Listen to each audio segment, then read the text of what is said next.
자, 오늘 본문 말씀을 우리 다 같이 보겠습니다. 오늘은 히브리서 2장의 말씀입니다. 2장 14절로 18절 말씀입니다. 우리 다 같이 읽겠습니다. 시작. 자녀들은 혈육에 함께 속하였음에 그도 또한 한 모양으로 혈육에 함께 속하심은 사망으로 말미암아 사망의 세력을 잡은 자 곧 마귀를 없이 하시며 또 죽기를 무서워하므로 일생에 매우 종노릇하는 모든 자들을 놓아주려 하심이니 이는 실로 천사들을 붙들어 주려 하심이 아니요 오직 아브라함의 자손을 붙들어 주려 하심이라. 그러므로 저가 범사의 형제들과 같이 되심이 마땅하도다. 이는 하나님의 일에 자비하고 충성된 대제사장이 되어 백성의 죄를 구속하려 하심이라. 저가 시험을 받아 고난을 당하셨은즉 시험 받는 자들을 능히 도우시느니라. 아멘. 자, 히브리서는 어떤 책이라고 했죠? 기억나세요? 히브리서. 네. 구약과 신약. 그래서 구약은 이제 주로 율법 시대라고 하죠. 그래서 율법과 신약은 복음 시대라고 합니다. 그래서 율법과 복음. 복음의 핵심은 뭐예요? 복음의 중심 인물은 예수 그리스도예요. 그래서 율법의 중심 속에 있는 내용은 여러 가지가 있죠. 우선 천사. 왜냐하면 이 이스라엘 사람들에게는 항상 천사들이 많이 나타났어요. 아브라함에게 천사가 나타나고 또 이제 야곱에게 천사가 나타나고 그래서 그들 사회에는 천사가 익숙합니다.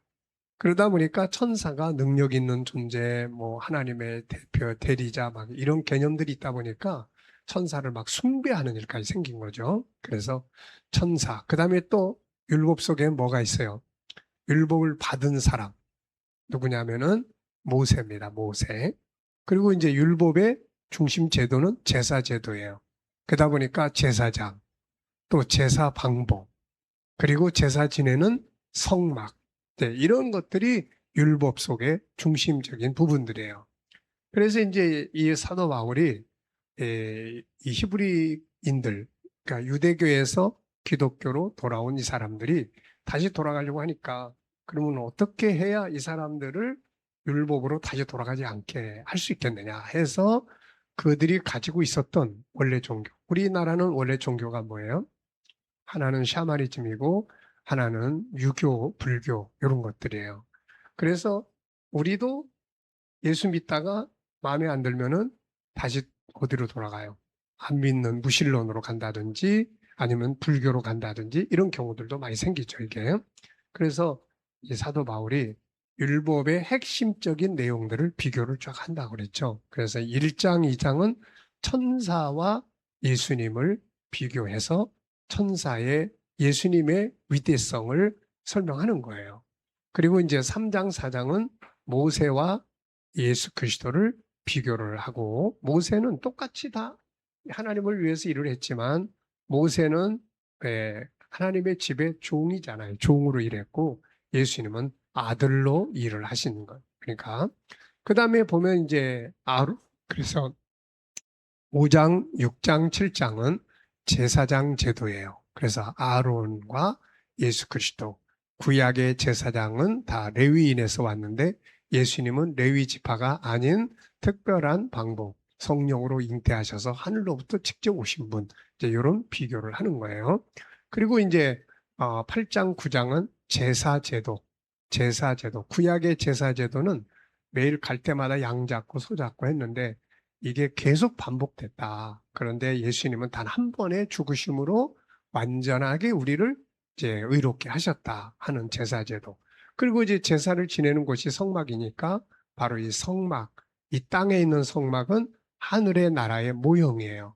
그래서 모형과 실물의 관계를 이야기를 하는 거예요.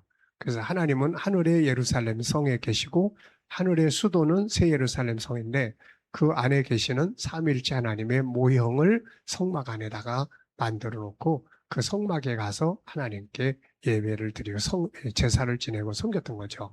그래서 이제 이런 것들을 이제 쫙 비교를 한 책이 히브리서다 하는 내용이에요. 그래서 지금 지난번에 1장과 2장, 이 두 장에서는 천사는 이러이러한 존재고 예수님은 이러이러한 분이다 하는 걸 설명한 거예요.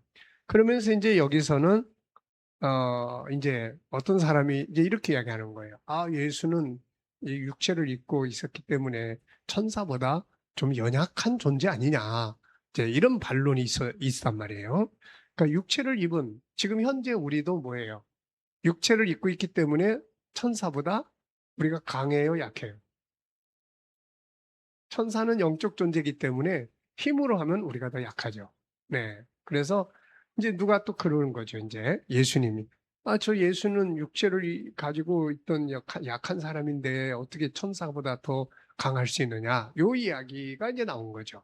그래서 이제 여기에 이런 이야기가 나온 거예요. 예수님이 혈육에 함께 속했다. 그러니까 육체를 입고 오셨다. 그래서 14절에는 자녀들은 혈육에 함께 속해 있다. 이게 무슨 말이냐면은 우리는 다 하나님의 자녀다. 그래서 예수님도 우리와 똑같은 하나님의 영적 신분에서 우리와 자녀의 신분을 택하기 위해서 육체를 입은 거지 약해서 육체를 입은 거 아니다. 그래서 여기에서 이제 자녀라면 똑같이 다 혈육에 속해야 된다. 그래서 예수님과 우리는 한 형제와 같은 것이다. 그래서 예수님도 한 육체를 혈육으로 속하심으로 우리와 한 가족이 됐는데 혈육에 속한 이유는 우리와 함께 형제가 되기 위해서도 그랬지만 더 중요한 게 뭐냐면은 여기에 이제 사망으로 말미암아 사망의 세력을 잡은 자 마귀를 없이 하시며 죽기를 무서워함으로 일생에 매어 종노릇하는 모든 자들을 놓아주기 위해서다. 이게 예, 좀 어려운 말 같은데 근데 이게 쉽게 말하면 이런 말이에요. 육체를 입고 오신 이유가 우리와 같은 하나님의 자녀로서 그래서 예수님은 하나님의 신분이면서도 한편에서는 하나님의 자녀의 신분이 된 거예요. 육체를 입으셨기 때문에. 근데 육체를 입으신 또 중요한 이유가 뭐예요? 죽기 위해서란 말이에요. 죽기 위해서. 육체를 입지 않으면 죽을 수가 없어요. 그래서 이 죽음을 통해서 죽음의 종로로 타는 우리 인간들을 해방시키는 거죠. 그래서 죽음의 원흉인 마귀를 없애고 그리고 죽음에서 해방시키기 위해서 그분이 육체를 입고 오신 것이다. 그러니까 그분이 육체를 입고 오신 이유는 우리가 같은 형제가 되기 위해서지만 그 목적은 죽기 위해서다. 우리를 대신해서 죽기 위해서다. 이걸 지금 이야기를 하고 있는 거예요. 그러면서 예수님이 이제 오신 것은 16절에 천사들을 구원하려고 온 게 아니다. 천사들을 붙들어 주려고 온 게 아니다. 바로 아브라함의 자손, 우리 사람을 구원하고 붙들어 주려고 오신 것이다. 그러면서 이제 17절에는 그러므로 저가 범사의 형제들과 같이 되심이 마땅하다. 육체를 입고 오신 것이 약하게 태어난 게 아니라 우리를 위해 십자가의 죽음으로써 구원하기 위해서 오셨기 때문에 이 모습으로 오신 것은 지극히 당연한 거다. 이렇게 이제 이야기를 하는 거죠. 그러면서 이제 하나님의 일에 자비하고 충성된 대제사장, 우리를 구원하는 우리를 대신해서 속죄 제사를 드리는 대제사장이 되시고 그 다음에 백성의 죄, 우리 죄를 구속하기 위해서다. 그 다음에 자기가 시험을 받아 고난을 당하셨은지 무슨 말이냐면은 인간의 몸을 걸치고 오셔서 우리가 겪고 있는 사람의 몸을 입으셨으니까 때로는 피곤하고 때로는 아프고 때로는 배고프고 때로는 지치고 이런 걸 다 경험을 해보셨다는 거죠. 이게. 그래서 이런 시험 받는 이런 아픔을 겪는 자들을 능히 도와줄 수 있는 분이다 하는 이야기를 하고 있는 거예요. 자, 어떻게 잘 이해됐어요? 자, 그러면 이제 우리가 이런 내용을 이해를 하려면은 이제 어디로 가야 될 것 같아요? 우리가 성경에 지금 요 내용을 이해하려면은 성경에 어디로 가야 이런 내용을 이해할 수 있을 것 같아요? 지금 여기에 가장 큰 핵심은 죽음이에요. 죽음. 죽음. 우리가 제일 무서워하는 게 죽음이잖아요. 사람이 제일 무서워하는 게 죽음이에요. 그래서 이 죽음의 문제를 예수님께서 해결하기 위해서 세상에 오셨다는 거예요, 지금. 그래서 이 죽음의 문제, 사람이 뭐 아무리 여러 가지 많은 이야기를 해도 결론에 가면은 죽는다 그러면 제일 무서워하는 거예요. 죽는다. 그렇죠. 그래서 인류의 역사는 죽음의 문제를 풀어보려고 많은 고민을 하고 있죠. 그래서 의학을 통해서 또 뭐 과학을 통해서 뭐 또 유전자 연구 또 뭐 여러 가지 철학적인 질문을 통해서 이 죽음이라는 게 과연 뭔가? 그리고 이게 도대체 왜 온 건가? 언제부터 이 죽음이 시작이 된 건가? 그리고 죽는다는 게 도대체 뭔가? 죽음 이후에는 도대체 뭐가 있는가? 이거는 인류 역사가 시작된 이래로 오늘날까지 사람들이 가지고 있는 질문이고 또 고민이고 또 연구의 대상이에요. 그래서 근데 이 부분에 대해서 가장 확실하게 인간들이 이렇게 다 이 죽음이 도대체 뭐야? 왜 이렇게 된 거야? 뭐 죽음 앞에는 다 그냥 슬픈 거잖아요. 이게 고통이에요. 근데 인간들이 이거를 연구하고 고민할 때 하나님은 이제 이걸 알려주죠. 성경을 통해서 죽음이 언제부터 시작이 됐고 이게 왜 왔고 이게 결국은 어떻게 될 거냐. 그리고 이 원인이 뭐냐.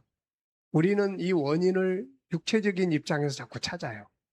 뭐 육체 우리 질병의 뭐 유전자 또 뭐 여러 가지 뭐 이런 것들의 원인을 찾는데 뇌의 노쇠함 뭐 이런 걸 찾는데 성경은 우리 원인을 거기서 찾지 않아요. 그건 하나의 결과론적인 거고 성경에서의 죽음의 원인은 어디서부터 시작이 되는 거예요, 지금?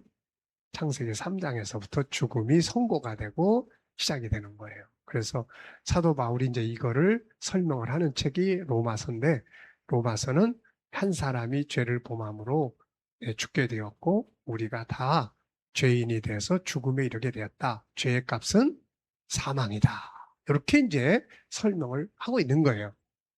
자, 그러려고 하다 보니까 오늘 이 내용을 왜 예수님이 육체를 입고 오셔야 되고 죽으셔야 되고 이런 원인을 쫙 보려면은 창세기 1장, 2장, 3장, 4장으로 딱 가야 되는 거예요, 이게. 그래서 그게 앞부분이에요. 그걸 딱 이해하고 나면은 아, 예수님이 그래서 오셨고 그래서 죽으셨고 그 은혜로 우리가 이제 어떻게 되었고 지금은 이렇지만 앞으로 우리의 미래는 이렇게 된다 하는 것을 알 수가 있는 거예요. 자, 그러면 창세기 1장에서 4장으로 가면 이제 뭔 이야기가 나옵니까? 창세기 1장에서 창세기 1장은 뭐예요? 천지 창조. 천지 창조 중에 제일 중요한 게 뭐라고 그랬어요?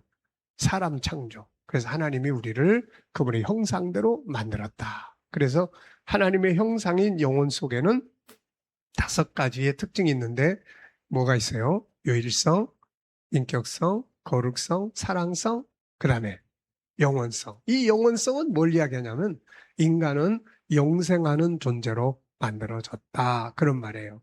그러니까 창세기 1장에서 딱 보니까 인간은 죽기 위해서 존재하는 게 아니라 영원히 살기 위해서 존재하는 거다. 이거를 보여준 거예요. 이게. 그래서 이제 창세기 2장으로 가면은 우리가 이제 천국운동의 출발점이었잖아요. 그래서 거기서 이제 뭐 합니까? 에덴 동산의 삶이 시작이 된 거예요. 그래서 에덴 동산의 삶은 2개의 삶이 주어진 거예요. 하나는 현재의 삶, 이 땅에서의 삶. 그 다음에 하나는 생명나무가 있는 새하늘과 새 땅에서의 삶. 그래서 새하늘과 새 땅을 계시하기 위해서 새하늘이 생명나무는 원래 어디 있는 나무라고 그랬어요? 계시록 22장에 가면은 새하늘과 새 땅, 천국에 있는 나무예요. 그래서 이 천국을 계시한 겁니다. 그러니까 인간은 하나는 이 땅의 삶, 그 다음에 하나는 하늘의 영원한 삶. 그래서 인간의 출발은 이 땅에서 출발되고 인간의 완성은 천국에서 완성이 되는 거예요. 그래서 이제 그러면 그 사이에 이제 뭐가 필요합니까? 이 땅에서 천국으로 옮겨가기 위해서 뭐가 필요한 거예요? 자, 변화라는 게 필요한 거예요. 변화. 변화라는 게 우리가 집에서 입는 옷하고 여기서 여기 올 때 입는 옷이 같아요, 틀려요? 네? 같아요, 틀려요? 틀리죠. 집에서는 가볍게 입고 여기 올 때는 그래도 잘 차려입고 오잖아요. 똑같은 거예요. 그래서 변화가 필요한 거예요. 그래서 인간이 이 땅에서의 하나님이 정한 삶을 마치면은 변화가 돼서 이제 올라가는 거예요. 천국으로. 그거를 샘플로 보여준 사람이 누구라 해 그랬어요? 에녹이란 말이에요. 에녹. 자, 근데 이제 그러니까 변화가 되면은 되는 거야. 근데 여기 이제 무슨 문제가 생겼어요? 창세기 3장에서 이제 무슨 문제가 생깁니까? 이게 참 문제의 출발이 거기서 시작이 돼요. 그래서 마귀가 에덴에 들어왔고 에덴에서 인간을 범죄하게 만들죠. 거기서 죄는 뭐예요? 마귀가 사람이 지을 수 있는 죄가 여러 가지잖아요. 부부싸움도 하게 할 수 있고 뭐 여러 가지인데 마귀는 어떤 죄를 범하겠느냐? 하나님과 맺은 언약의 언약서를 깨트리는 파괴시키는 요것만 파괴시켜 버리면 하나님과 인간 관계가 완전히 다 틀어지고 인간은 멸망으로 가게 되니까 마귀가 바로 이 언약을 깨트리는 불순종의 죄를 짓게 한 거예요. 그래가지고 이제 이 죄를 다 짓고 나고 이제 인간이 이제 죄 속으로 들어간 거죠. 그러다 보니까 하나님께서 이제 뭘 선고합니까? 죄에 대한 이제 형벌을 선고하시는 거죠.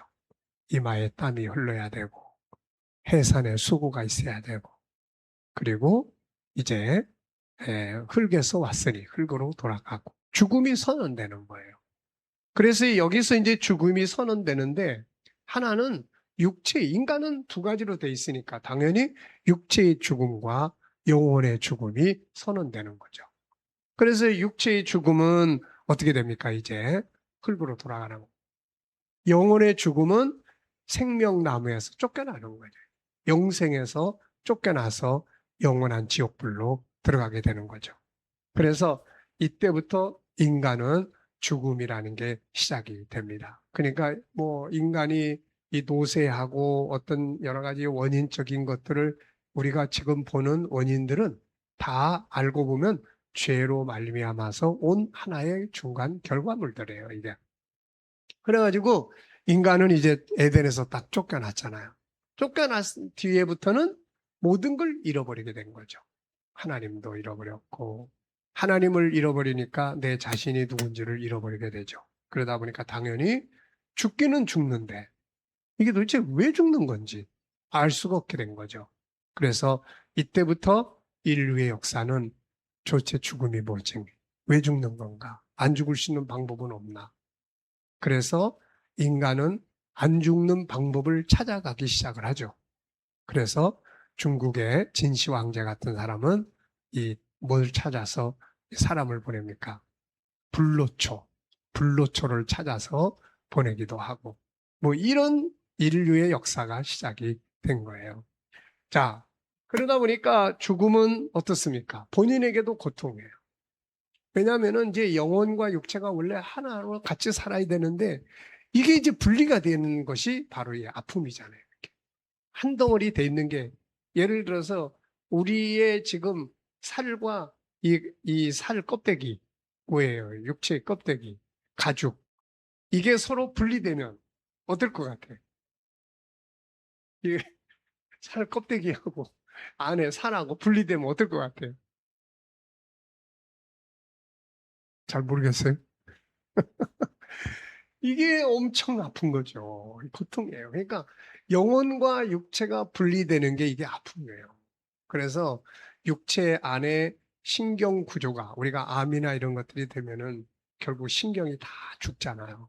다 죽어요. 그러면 더 이상 영혼이 그 안에 그래서 우리는 영혼과 육체가 연결되어 있는 고리를 신경 조직으로 보는 거예요, 이게. 그래서 육체 병이 들어서 뭐 신경 조직이 다 이제 죽어가는 거죠. 뭐 폐에 암이 전이되면서 그 신경 조직이 다 죽어가고 마지막으로는 이 뇌의 신경 조직이 다 죽어가는 거죠. 그래서 사람이 이제 어때요? 집으로 말하면 이제 흠집이 다 망가진 거예요. 이제 다 구멍 나고 다 무너지고 그러니까 그 안에 사람이 살 수 있어요, 없어요? 없으니까 어떻게 해요? 이제 이사 가는 거예요. 이제 그래서 우리 영혼이 이제 이 육체를 떠나게 됩니다. 이게. 그래서 이제 이게 육체와 영혼이 분리되는 아픔을 1차 죽음이라고 해요. 육체의 죽음. 육체가 다 망가져서 영혼이 떠나는 것. 요걸 육체의 죽음이라고 해요. 그래서 히브리서 이 9장의 마지막 부분에 27절에 보면은 한 번 죽는 것은 정해진 것이거니와 그 후에는 심판이 있으리라. 이렇게 이야기하는 거예요. 또 베드로서 1장에서도 사도 베드로도 나도 이제 이 장막을 벗어날 날이 가까이 오고 있다. 이렇게 이야기를 하는 겁니다. 그래서 육체의 죽음이 이제 그런 아픔이 있고, 그 다음에 이제, 그러면 이제 육체는 흙으로 가지만 우리 영혼은 영생하는 존재란 말이에요, 이거는. 이건 없어지는 존재가 아니에요. 그래서 이게 없어지지 않는 이 존재는 이제 어디로 가게 되느냐. 원래 하나님의 나라로 돌아갈 영혼이 지옥불에 들어가게 되는 거죠. 그래서 계시록 21장 8절에서는 그 이야기를 하는 거예요. 예, 두려워하는 자, 또 믿지 않는 자, 또 흉악한 자, 살인자, 음행하는 자, 또 점술가, 우상숭배자, 또 거짓말하는 자들은 불과 유황으로 타는 못에 참여하리니 이것이 둘째 사망이라. 이렇게 이제 정리를 해놓은 거예요. 그러니까 성경은 죽음이라는 게 왜 왔는지, 뭐 때문에 왔는지 이거를 다 설명을 하고 있는 거예요. 그러면서 이제 예수님께서 누가복음 16장 19절로 31절에서 거기에서 사람이 세상을 떠나서 한쪽은 천국 가고 한쪽은 지옥 가는데 지옥에서의 고통을 부자와 나사로를 통해서 설명을 하시고 있는 걸 볼 수가 있습니다. 자, 그래서 이제 이런 죽음을 그러면 이제 우리가 해결을 해야 돼요. 이걸 어떻게 해결해야 되느냐? 이거는 뭐 인공지능이 발전해서 해결될 수 있는 것도 아니고 또 인간이 어떤 과학적인 지식을 가지고 해결할 수 있는 거 아니고 왜? 죽음이 뭐 때문에 왔어요? 뭐 때문에? 죄 때문에 왔기 때문에. 그러면 이제 죽음을 해결하려면은 근본적으로 뭘 해결해야 됩니까? 죄를 해결해야 돼요. 이 죄를 해결해야 된다. 죄를. 그래서 이 짓는 죄의 모든 것들을 해결을 하는 방법은 하나하나 행동에 의해서 죄를 해결할 수가 없는 거예요, 이제. 우리가 어때요? 의를 행하는 것보다 죄 짓는 게 훨씬 더 많잖아요, 이제. 훨씬 더 많은 거예요. 그래서 이 문제를 이제 인간들의 종교에서는 바로 이제 인간적 방법들을 동원하죠. 그래서 자기 스스로가 노력을 하려고 하고 고행을 하려고 하고 이게 이제 불교나 힌두교나 다 그런 것들이에요, 이게. 근데 그렇게 해도 자기 스스로가 자기 죄를 해결할 수가 없는 거예요. 그래서 하나님께서 이제 하나님의 은혜의 방법으로 해결을 하기 위해서 주신 것이 바로 구원의 방법이에요. 그래서 이게 구약에서는 양이나 소를 잡아서 대신 희생하게 했던 거고, 근데 이건 불완전한 거예요. 이게 계속 반복해서 또 해야 되니까. 그래서 하나님께서 그 아들 예수 그리스도를 보낸 겁니다. 그러면 이제 죽으려고 하면은 뭐가 필요해요? 죽으려고 하면은 뭐가 필요합니까? 육체가 필요한 거예요. 그래서 하나님의 아들이 이 예수 그리스도께서 육체를 입고 세상에 오신 거예요. 그래서 오늘 본문은 그 이야기를 하고 있는 거예요. 자녀들은 혈육에 함께 속하였음에 그도 또한 한 모양으로 혈육에 함께 속하신 것. 그 이유는 사망의 세력을 잡은 자 마귀를 없이 하시며, 마귀를 없이 한다는 말은 마귀가 하는 일을 없애게 한다는 말이에요. 무효화시킨다는 거죠. 그럼 마귀가 하는 짓은 뭐 하는 거예요? 죄짓게 하는 거예요. 그러면 이 죄를 없앰으로써 마귀의 역할을 이렇게 무효화시키는 거죠. 그래서 그렇게 하려면 이제 이 죄를 없애려고 하다 보니까 결국은 뭐를 해야 됩니까? 자, 우리 자녀가 죄를 짓고 사형 선고를 받았어요. 그러면 이제 이 자녀를 여기서 건져내려면은 자녀가 지은 죄 문제를 해결을 해야 돼요. 근데 이 죄 문제는 사형 선고를 받은 사람을 대신해서 누가 대신 죽어야 되는 거예요. 그래서 부모가 대신 죽어주는 거죠. 내가 대신 죽어줄 테니까 얘를 살려주세요. 해가지고 하나님이 그 방법을 사용하신 거죠. 그래서 이제 이 내용들을 쭉 보면은, 자, 이제 순서대로 보면은 먼저 17절. 자, 여기 보면은 저가 범사의 형제들과 같이 되심이 마땅하도다. 이는 하나님의 일에 자비하고 충성된 제사장이 되어 백성의 무엇을 구속해요? 죄를. 그래서 육체를 입고 오셔서 십자가에 죽으심으로 그를 믿는 자들의 죄를 다 대신 지고 가신 거죠. 그래서 요한복음 1장 29절에서는 하나님이 어린 양이라는 표현을 해요. 세상 죄를 지고 가는 하나님의 어린 양을 보라. 이렇게 말씀하고 있는 거예요. 자, 그 다음에는 이제 이렇게 죄를 구속을 하니까 여기서 이제 죄 때문에 온 이제 죽음에서 어떻게 돼요? 이제 해방되는 거예요.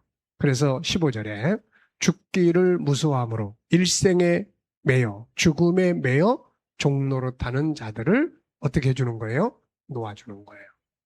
그러면 이제 우리는 이제 어떻게 돼요? 이제 우리는 이제 죽은 자예요? 산 자예요? 우리는 산 자야. 근데 이게 이제 시간의 제약이 있어요. 이게 시간의 제약. 우리는 이제 예수를 믿음으로 제사함을 받았고, 이 법대로 죽음에서 이제 자유하게 된 사람들이에요. 죽음에서. 그러면 이제 죽음에서 자유를 하니까 이제 자 영혼은 원래대로 어디로 들어가게 돼 있어요. 이제 죽음에서 자유하니까 영혼의 죽음인 지옥에 들어가지 않고 천국으로 들어가게 됐어요. 그 다음에 이제 육체의 죽음이 이게 또 해결이 돼야 돼, 이게. 그래서 육체의 죽음이 해결이 돼야 하는데 요거는 시간이라고 하는 것이 하나님의 계획한 시간이 맞춰지는 고날이 돼야 이제 죽음이 없어지는 거예요, 이게. 그래서 예수님께서 요한복음 11장 25절 26절에서 나를 믿는 자는 죽어도 살 것이고 살아서 믿는 자는 영원히 죽지 아니하리라. 그러니까 지금은 어떻게 돼요? 영혼은 이제 구원받아서 천국에 들어가요.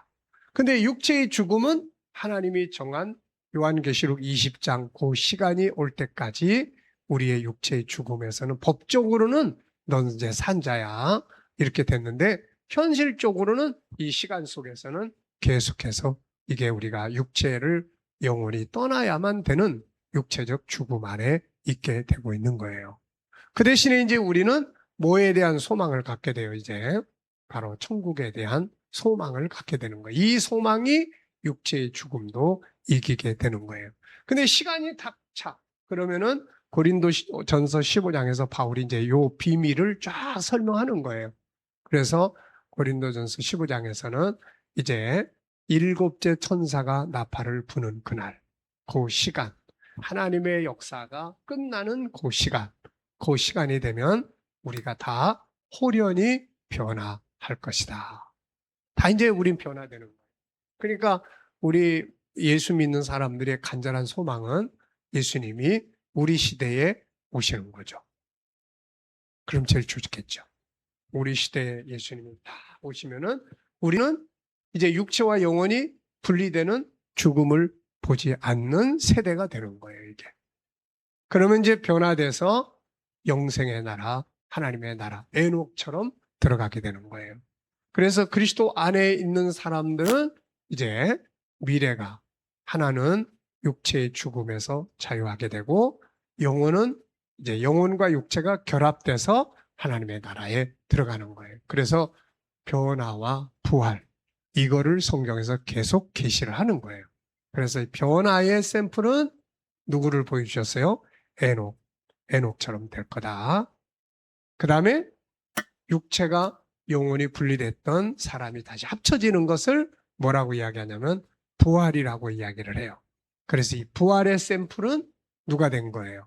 예수님이 된 거예요. 그래서 고린도서 15장은 예수님을 뭐라고 이야기하냐면 부활의 첫 번째 열매다. 이렇게 이야기를 하고 있는 겁니다.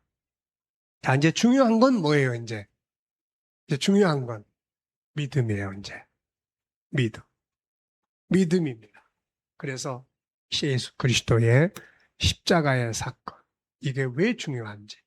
그래서 십자가를 통해서 죄사함 받았다고 하는 믿음. 네, 나는 이제 죄사함 받은 의인이야. 이 믿음이에요. 그리고 이제 나는 하나님의 나라에 들어갈 수 있는 사람이 됐다는 거. 그래서 천국에 대한 확실한 소망. 그리고 예수님 재림하실 때 변화해서 죽지 않고 들어가는 죽음에서 자유케 되는. 그래서 바울은 그날을 죽음이 끝나는 날로 설명을 하고 있는 겁니다. 자, 그러면서 이제 현실 속에서 예수님이 우리를 도우실 수 있는 살아계신 분이라는 거, 이걸 우리가 확신하고 이분의 도움을 늘 받아가면서 살아가는 게 중요하다는 거예요. 그래서 신앙이라는 것이 하나는 믿음, 십자가의 죽으심, 죄사함, 천국, 부활, 변화. 그래서 우리가 이제 사도신경에서 이걸 계속 고백하는 거예요. 자, 사도신경 한번 우리 쭉 볼까요? 우선 첫 번째는 하나님 아버지 믿고, 두 번째는 그 아들 우리 주 예수 그리스도를 믿사오니 이는 성령으로 잉태하시고 동정녀 마리아에게 나셨고, 이 말씀에 비춰보면은 혈육에 함께 속해 있다 이 말이고, 십자가에 죽으시고 부활 승천하시고 하나님 보좌 우편에 앉으셨다가 그 다음에 저리로서 산자와 죽은 자를 심판하러 오시리라. 그러면서 우리가 또 성령을 믿사오며 거룩한 공회와 성도가 서로 교통하는 것과 죄사함 받는 것, 그 다음에 몸이 다시 사는 것, 그 다음에 영원히 사는 것을 믿사옵나이다. 이거 늘 고백하는 거예요. 이게. 잘 이해됐습니까? 자, 그래서 중요한 것은 여기에 대한 믿음. 믿음은 뭐를 만들어냅니까? 믿음은 소망을 만들어내요. 믿음은 소망을 만들어요. 우리가 하나님의 나라에 대한 확실한 믿음이 있을 때 오늘의 죽음도 이기게 되는 거예요. 그리고 하나님의 나라가 임하는 그 나라에 대한 확실성이 있을 때 이 땅에서의 십자가의 아픔도 잘 짊어지고 갈 수가 있게 되는 거예요. 그래서 우리 현성의 문제도, 우리들의 죽음의 문제도, 자녀들의 문제도 모든 게 다 그 나라가 임할 때 온전해지는 거예요. 그래서 그 나라에 대한 소망이 명확할 때 오늘의 십자가도 잘 감당할 수가 있게 된다. 그리고 죽음의 문턱에 있을 때도 성도들은, 믿음에 있던 사람들은, 이 스데반 집사도 죽는 순간에 천국을 딱 보니까 웃으면서 가는 거예요. 웃으면서 그 나라에 다 들어가는 거예요. 그러니까 우리가 이런 믿음이, 우리가 죄사함 받았다는 것, 죄사함 받은 자는 죽음에서 해방된다는 것, 근데 먼저 영원히 천국에 들어가는 은혜, 육체의 부활은 주님 오시는 그날에 완전해진다는 것. 그리고 그날까지 우리가 생존하고 있다면은, 주님 우리 세대에 오신다면 우리는 죽음을 보지 않고 변화돼서 하나님 나라에 들어간다는 것. 이 믿음이 오늘의 삶을 이기게 만들어 주는 거예요. 그래서 이게 하나의 그냥 교리가 아니라 믿음이 되고 우리의 삶이 되어져야 한다는 겁니다. 그리고 이제 나를 도우실 수 있는 예수 그리스도. 그래서 늘 그분과 서로 돕고 주고받고 하는 이제 그런 살아계신 분이니까 그분의 역사가 내 삶에. 그래서 도우실 수 있도록 하기 위해서는 뭐가 필요해요? 자, 그분이 우리를 도우실 수 있도록 하려면 우리가 뭐가 필요해요? 요청이 필요하겠죠. 도와주세요. 이게 기도고. 또 항상 그분과 소통하는, 주님이 이럴 때 어떻게 하면 좋을까요? 그래서 항상, 그리고 그분이 우리한테 어떤 영감을 주거나 말씀을 주실 때 알겠습니다. 제가 한번 그렇게 해볼게요. 요 속에서 그분의 능력, 그분의 부활, 그분의 모든 믿음은, 역사는 우리의 삶에 유익을 끼치게 되는 거예요. 자, 오늘 말씀을 마치겠는데요. 하나는 그분이 육체를 입고 오신 이유가 도대체 뭐냐? 그 이유. 그걸 통해서 마귀를 없애고 죽음의 종노릇하는 우리를 죽음에서 해방시켜주고, 그 다음에는 우리를 죄에서 구속해 주시기 위해서다 하는 이야기를 하고 있습니다. 그래서 예수 그리스도를 떠나면 안 된다. 이분은 지금도 살아계셔서 세상에 와서 직접 다 육체를 입고 오셔서 육체를 가진 자들의 아픔을 다 경험해 보셨기 때문에 지금 오늘날 육체 안에 거하면서 고통스럽게 힘들게 살아가는 우리들을 도우실 수 있다. 그러면 이제 이어진다면은 도움을 받기 위해서 우리가 이제 4장에 가면은 은혜의 보좌 앞에 담대하게 나아갈지니라, 이제 이렇게 당부를 하고 있는 거예요. 자, 잘 이해되셨죠? 그래서 여기에 대한 믿음, 믿음은 소망을 만들어내요. 이 소망이 오늘의 삶을 이기게 하는 겁니다. 이런 믿음으로 우리가 세상을 잘 이길 수 있기 바랍니다.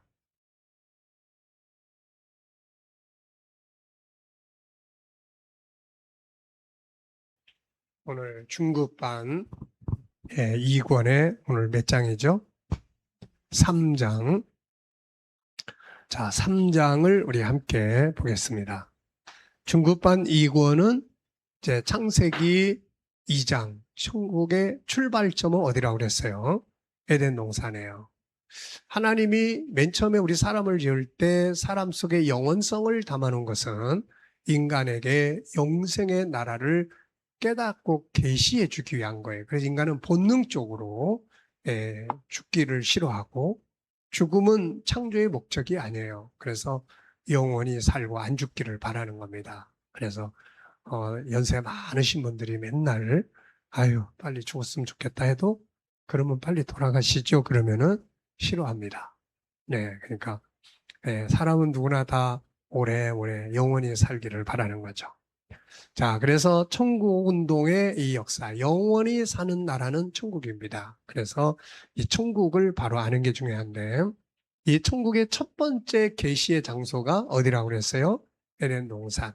그래서 여기서 이제 계속 살았으면은 문제가 없는데 쫓겨났으니까. 그러면 이제 에덴에서 딱 떠난 다음부터 인간은 모든 걸 다 잃어버렸죠. 왜 왔는지, 왜 사는지, 어디로 가는지, 어떻게 살아야 되는지 다 잃어버린 거예요. 그래서 이거를 찾기 위해서 인본주의 철학을 시작을 합니다. 그래서 스스로 생각하고 스스로 결론을 만들어서 이제 인본주의적인 학문과 종교와 이제 이런 현실적인 것들을 만들어 놓은 거죠. 그래서 세상은 인간이 꿈꾸는 유토피아를 찾아가고 있고, 이건 불가능한 거죠. 우리는 하나님이 계시해 주신 성경을 통해서 성경 속에 있는 천국을 찾아가고 또 향해서 가고 있는 겁니다.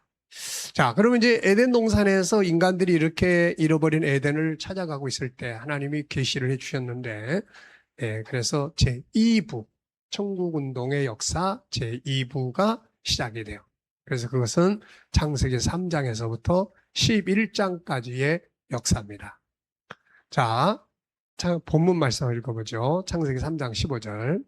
내가 너로 여자와 원수가 되게 하고 내 후손도 여자의 후손과 원수가 되게 하리니 여자의 후손은 내 머리를 상하게 할 것이요 너는 그의 발꿈치를 상하게 할 것이니라 하시고. 자, 이게 천국운동의 이제 에덴에서 떠나게 될 아담에게 하나님은 중요한 걸 계시해 주셨어요. 그게 바로 이 3장 15절입니다. 그래서 여자의 후손으로 메시아가 올 거다. 그가 오셔서 마귀의 머리를 깨뜨리게 할 거다. 그래서 오늘 본문에서도 우리가 읽은 본문 말씀에서도 마귀를 없이 하시며 이런 말씀이 등장하는 거예요. 마귀가 망하는 건 두 가지인데 하나는 예수님의 십자가로 일단 마귀가 망했죠. 그래서 십자가의 역할은 마귀가 죄짓게 해도 소용없게 만드는 이 역할을 한 거예요. 그 다음에 이제 두 번째로 완전히 마귀가 망하는 게 요한계시록 20장 10절이에요. 거기 보면은 이제 하나님 나라가 임할 때 죽음이 없어지는 날 마귀를 잡아서 지옥불에 던져 넣음으로써 모든 것이 다 끝나버립니다. 자, 에덴에서 쫓겨난 인생들은 수많은 고통 속에서 잃어버린 에덴을 찾기 위해 수많은 노력들을 기울여 가기 시작을 했죠. 그러나 안타깝게도 인간이 찾고 있는 이상세계, 이 이상세계를 유토피아라고 이름을 지었어요. 곧 낙원은 이루어지지 않고 있다. 그래서 유토피아라는 말이 무슨 뜻이냐면은 현실에는 없는데 인간의 본능 속에 있는 세계. 우리 안에는 영생이라는 본능이 있는 거예요. 이게 어딘지는 모르겠지만은 가장 좋은 어떤 세계가 있다는 걸 인간은 본능적으로 이제 알고 있는 거죠. 그래서 이거를 인간은 유토피아라는 이름으로 세상에 드러내는 겁니다. 자, 이때 이제 하나님은, 그러니까 사람들은 사람의 방법으로 유토피아를 건설하기 위해서 찾아가고 있을 때 하나님은 어떻게 하셨느냐? 에덴에서 쫓겨난 인생들에게 이제 찾아오시죠. 인간들에게 자기를 계시하시고 인간이 찾고 있는 이상세계 곧 낙원의 실체가 되는 하나님의 나라를 다시 알려주기 시작을 합니다. 그리고 이것을 기록한 것이 바로 성경이죠. 하나님께서는 에덴에서 쫓겨난 후 잃어버린 에덴을 그리워하고 그것을 추구하면서 몸부림치며 살아가는 인생들에게 너희가 찾고 있는 이상세계 낙원은 바로 이런 곳이야. 이렇게 출발했고 이렇게 완성이 돼. 이거를 알려주신 거죠. 그래서 성경 속에는 에덴 이후 계시된 하나님의 나라의 역사가 기록되어 있으며 우리는 성경을 통해서 우리의 꿈이 이루어지는 바로 천국을 보게 됩니다. 그래서 인간이 우리 아시아 사람들은 미국이나 유럽을 동경하고 그 사람들은 또 미지의 세계인 아시아를 찾아오고 또 다른 아시아 쪽 사람들은 또 우리 한국을 찾아오고 다 보면은 이상 세계를 꿈꾸고 찾아오는 거예요, 다. 자, 그러면은 성경 속에 계시된 이제 하나님의 나라의 역사를 한번 우리가 살펴보겠습니다. 자, 계시된 하나님 그리고 그분의 나라. 그러니까 에덴에서 떠난 다음에 인간들은 이제 하나님을 잃어버렸지만은 그 대신에 종교적인 본능은 그대로 남아있죠. 그래서 뭘 만들어요? 우상을 만들기 시작을 합니다. 이게 이제 우상의 시작이에요. 인간은 종교를 떠나서 살 수가 없어요. 왜냐하면 본래 어떻게 만들어졌습니까? 하나님의 형상, 신의 형상대로 만들어졌기 때문에 본능이 있는 거예요. 아이들이 부모를 그리워하고 하는 것이다. 본능입니다, 이제. 에덴에서 쫓겨난 후 인간들은 하나님을 잃어버리고 각자 자신들의 신들을 만들고 있을 때 하나님께서는 하나님과의 언약을 파기하고 떠나버린 인간들을 찾아오셨죠. 그리고 자기를 알려줍니다. 계시해 주는 거죠. 나는 이러한 존재다. 이거를 알려주신 거예요. 그리고 하나님은 자신을 온 인류에게 계시하기 위해서 선지자들을 부르셨습니다. 그리고 그 선지자적인 민족을 택했는데 그 민족이 바로 이스라엘 민족이었어요. 자, 두 번째는 이제 하나님이 자기를 계시하실 뿐만 아니라 뭘 알려줍니까? 인간을 향한 하나님의 계획을 알려주기 시작을 한 거예요. 하나님은 에덴에서 쫓겨난 이후 고통과 탄식 아래에서 신음하는 인생들에게 인간 스스로 에덴을 찾아가려는 노력을 기울여 가고 있을 때 하나님의 방법으로 그리고 하나님의 때에 완성하실 에덴의 실물이 되는 그의 나라를 계시해 줍니다. 이것을 세상에 계시하시려고 그의 일꾼들을 부르셨던 거죠. 자, 그 다음에 세 번째로 이제 알려주신 분이 바로 메시아예요. 우리를 자유하게 하실 분, 그분을 사람들에게 알려주기 시작을 합니다.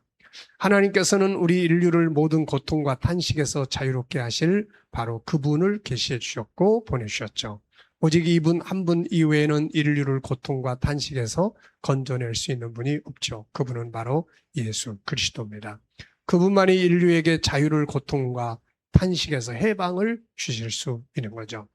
사실 수많은 고통 속에서 살고 있는 인생들은 자신들을 고통과 탄식에서 건져줄 수 있는 영웅을 항상 기다리며 살아왔던 거죠.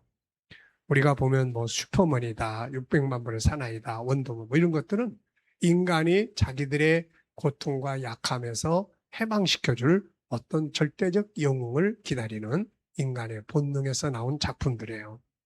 그리고 조금만 능력이 있어 보이면 사람들은 그 사람 주변으로 모입니다. 그러나 그들은 얼마 가지 못해서 다시 실망을 하죠. 저 사람도 우리가 기다리는 그분은 아니다. 그래서 구원자를 새로 찾기 시작을 합니다. 그런데 하나님은 바로 이때 인류를 고통과 탄식에서 자유롭게 할 분이 누군지를 계시하셨는데 그분이 바로 그리스도 예수라는 거죠. 그는 마침내 세상에 오셔서 인류가 받고 있는 고통과 탄식의 원인이 되는 죄를 해결하려고 짊어지시고 십자가 죽으심으로써 원인을 제거하셨고 마침내 때가 되면 다시 오셔서 모든 인류를 죄와 사망에서 질병과 고통 속에서 모든 억눌림 속에서 전쟁 속에서 모든 환경 속에서 영원히 자유롭게 하실 것을 계시해 주신 거죠. 그래서 히브리서 9장 28절에서 그 이야기를 합니다. 한 번 죽는 것은 정해진 것이고 그 이후에는 심판이 있다. 그러면서 예수께서 세상에 오신 것은 우리를 구원하시기 위한 것이고 두 번째 오시는 것은 우리를 그 나라로 옮기시려고 오시는 것이다. 이렇게 설명을 합니다. 자, 네 번째 자유의 날을 전해주십니다. 이제 그날이 오는 거예요. 모든 게 다 끝나는 그날. 그래서 성경에서는 이 그날이라는 표현이 굉장히 많이 나옵니다. 그날. 예, 끝나는 날. 하나님께서는 에덴에서 쫓겨난 후 고통과 탄식 속에서 살아가는 인생들에게 이 모든 고통에서 자유롭게 되는 날이 올 것을 계속해서 전해주셨죠. 인간은 모든 죄의 고통에서 자유하게 될 거다. 인간은 죽음에서 자유하게 된다. 이런 이야기를 구약에서부터 계속해서 하신 거죠. 인간은 모든 질병에서 자유하게 된다. 인간은 전쟁에서 자유하게 되고, 인간들은 모든 억압에서 자유하게 되고, 인간들은 파괴된 모든 환경에서 해방되고, 인간들은 연약한 육체에서 자유롭게 되고, 모든 눈물과 탄식에서 영원히 자유하게 되는 날이 온다는 거죠. 그래서 이것을 복음이라고 하는 거예요. 주님은 이 날이 작정되어 있음을 모든 인류에게 알려서 그들을 위로하며 그들에게 소망을 갖게 하라고 말씀하시고 있죠. 우리는 기쁨으로 그 날을 기다리면서 소망 가운데 살아야 하는 것입니다. 자, 그리고 이제 자유하는 세계, 천국을 알려주신 거죠. 하나님께서는 이 같은 자유의 세계, 곧 인간이 꿈꾸는 세계가 이 세상에 이루어지는 게 아니라 하나님께서 준비해 두신 하늘의 나라, 새로운 세계에서 이루어질 것을 알려줍니다. 성경은 그 세계를 뭐라고 부르냐면 천국, 하늘에 있는 나라이기 때문에 천국이라고 부르고 하나님의 나라라고 하며 때로는 낙원이라고도 하고 때로는 새하늘과 새 땅이라고도 합니다. 이 세계는 이미 하나님에 의해서 준비되어 있으며 때가 되면 시간이 차면 그 나라는 우리에게 임하게 되는 거죠. 이곳은 헛된 꿈이 아니죠. 어떤 망상가의 소망도 아니고 살아계신 하나님, 우리 인간들을 창조하신 하나님, 바로 그분이 아들을 희생시키면서 우리들에게 확증시켜 주신 곳이죠. 그러므로 그 세계는 반드시 이루어질 것이며 이곳은 우리 인간의 모든 꿈이 이루어지는 곳이 됩니다. 이 약속이 있기 때문에 오늘의 삶이 가치가 있고 살아야 할 의미가 있고 기뻐하며 감사해야 할 의미가 있고 이웃을 사랑하고 희생해도 하나도 아깝지 않은 이유가 있는 거죠. 자, 그러면 이제 하나님이 계시해 주신 에덴 동산 이후 제2부로 계시된 천국의 내용은 어떤 거냐? 자, 창세기 1, 2장의 에덴 동산 이후 계시된 천국 운동 제2부는 3장에서부터 11장까지 이제 진행이 됩니다. 이 안에는 세 가지의 내용이 들어있죠. 우선 창세기 3장 15절에 메시아 곧 구세주와 그의 승리의 나라를 계시하고 있어요. 자, 창세기 3장 15절 한번 다시 읽어봅니다. 내가 너로 여자와 원수가 되게 하고 내 후손도 여자의 후손과 원수가 되게 하리니 여자의 후손은 내 머리를 상하게 할 것이요 너는 그의 발꿈치를 상하게 할 것이니라. 자, 이 예언은 최초로 구세주로 인하여 이루어질 구원의 완성. 구원의 완성은 하나님의 나라의 완성을 말하는 거죠. 하나님께서는 여자의 후손으로 메시아 곧 구세주를 보내셔서 마귀의 머리를 깨뜨리시며 그의 백성들을 구원하실 계획을 발표하신 거예요. 자, 마귀의 머리를 깨뜨렸다. 마귀를 멸하셨다. 이게 무슨 뜻이냐? 자, 하나는 예수님의 초림이에요. 그 초림은 십자가의 죽으심으로 무엇을 없이 하셨어요? 죄를 없이 하신 거예요. 그러니까 마귀가 막 열심히 죄짓겠는데 예수님이 죄를 없애버리니까 마귀가 아무 의미가 없게 돼버린 거죠. 그 다음에 또 하나는 재림하심으로 완성이 됩니다. 그래서 계시록 20장 10절에 보면은 마귀를 지옥불에 던져 넣는다. 이런 내용이 나옵니다. 그래서 그의 머리를 깨뜨리는 마귀를 멸망시키는 역사가 완성이 되는 거죠. 그때 바로 모든 창세기 3장에서 마귀 때문에 죄 때문에 왔던 모든 게 계시록 20장에서 다 사라지게 되는 거예요, 이제. 그래서 계시록 22장 3절을 보면은 다시는 저주가 없다. 이렇게 이야기합니다. 다시는 저주가 없다. 자, 그러므로 창세기 3장 15절은 범죄한 이후 최초로 나타난 구세주로 말미암아 완성될 인류의 구원과 승리자들이 얻게 될 그의 나라가 이제 죄진 다음에 처음으로 계시된 내용이에요. 그래서 이제 에덴에서 쫓겨난 다음에 이 계시를 받은 최초의 사람이 누구예요? 아담이에요. 그래서 아담은 이 이야기를 가인과 아벨 그의 자녀들에게 했을까요? 안 했을까요? 계속했죠. 그래서 가인은 이 복음을 무시해버리고 인본주의 세계로 떠나버렸고, 아벨과 그의 자녀들은, 또 셋과 그의 후손들은 이 복음을 믿고 소망을 가지고 살아오게 된 거죠. 자, 두 번째는 에녹입니다. 이제 창세기 5장 21절로 24절. 에녹 사건을 통해 나타난 하나님 나라의 계시예요. 한번 읽어보겠습니다. 에녹은 65세에 무드셀라를 낳았고, 무드셀라를 낳은 후 300년을 하나님과 동행하며 자녀들을 낳았으며, 그는 365세를 살았더라. 에녹이 하나님과 동행하더니 하나님이 그를 데려가심으로 세상에 있지 아니하였더라.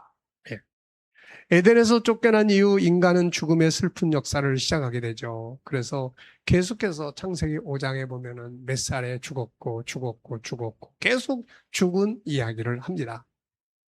인류에게 사람이 죽지 않고 새로운 세계로 올라간다고 하는 사실을 직접 모형으로 계시하신 사건이 바로 에녹의 사건이에요.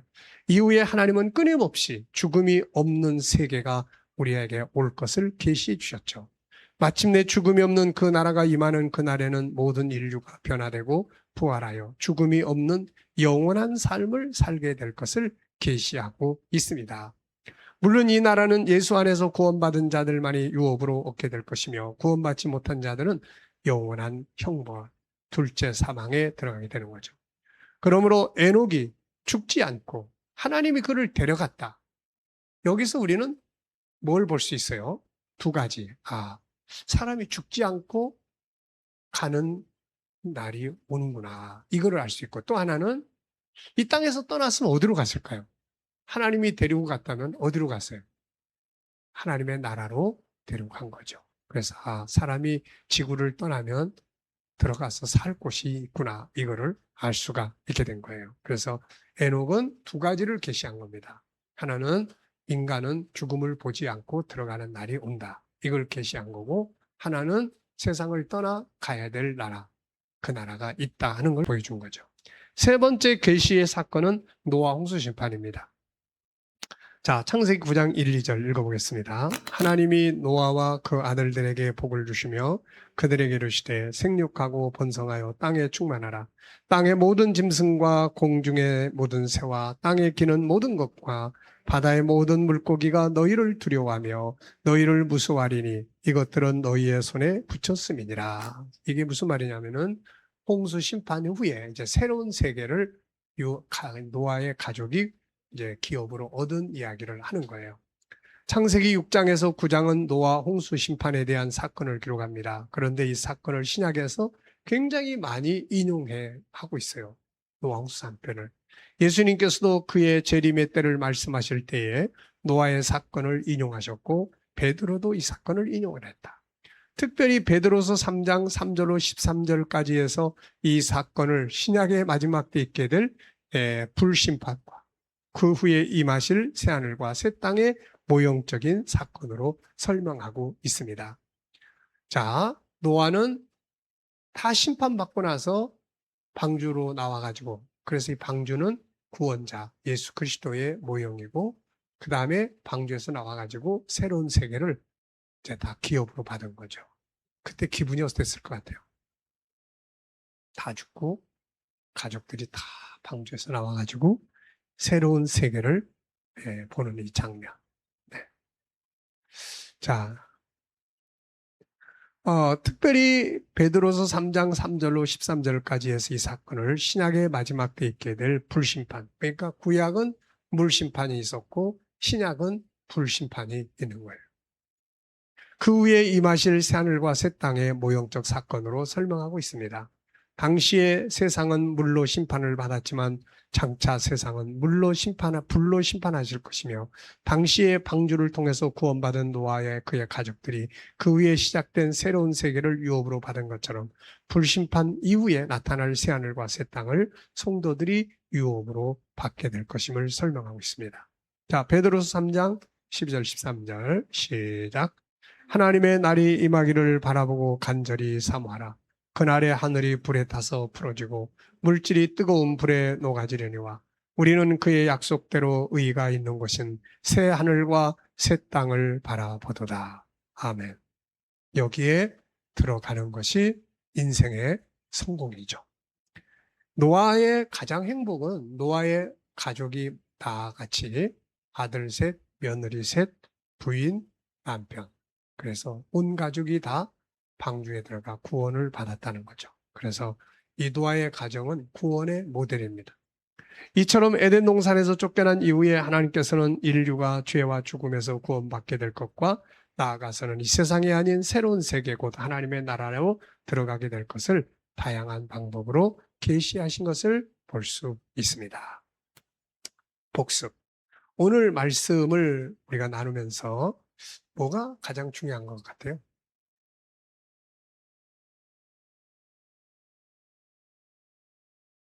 네. 없습니까? 가장 중요한. 네, 새하늘 과셨다.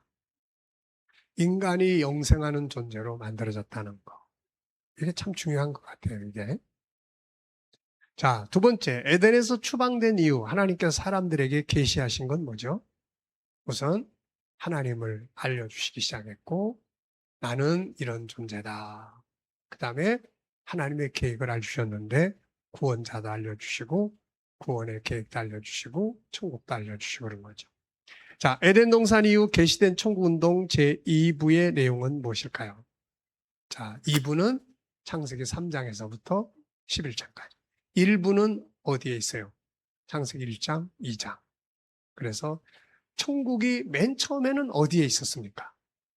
우리 인간의 내면에 영원성이라는 성품, 본능으로 담겨져 있었죠. 그리고 나서 이들이 살았던 에덴 동산이 바로 천국의 첫 번째 모델하우스. 그 다음에 범죄하고 나서 3장에서 11장까지 세 가지 사건, 창세기 3장 15절 메시아, 창세기 5장의 에녹의 사건, 창세기 그 다음에 6장에서 9장까지 노아의 홍수 심판을 통한 계시의 사건이에요. 자, 질문 있습니까? 잘 이해되셨나요? 자, 이제 우리는 역사 여행을 계속 지금 하고 있습니다. 네, 다음 시간에는 이제 가나안 땅으로 가서 그 땅을 중심으로 계시되는 하나님의 역사를 우리가 살펴보게 됩니다. 자, 그러면 이제 우리 기도하고 마치겠습니다. 주님 감사합니다. 우리에게 하나님의 말씀 성경을 통해서 우리 인간이 어떤 존재인가를 알게 하시고 우리를 향하신 하나님의 계획을 알 수 있도록 인도해 주심을 감사합니다. 이 모든 것들에 대한 확실한 믿음을 우리가 갖게 하시고 이 속에서 우리가 천국을 소망하며 이 땅의 삶을 승리할 수 있도록 또 우리를 통해서 하나님의 뜻이 이루어져 가는 일에 귀하게 사용될 수 있도록 주님 인도하시고 함께하여 주옵소서. 우리의 모든 아픔과 고난과 죽음이 끝나는 그날을 소망하며 또 모든 십자가가 완성되는 그날을 소망하면서 승리할 수 있도록 인도하여 주시옵소서. 감사하며 예수님의 이름으로 기도하옵나이다. 아멘.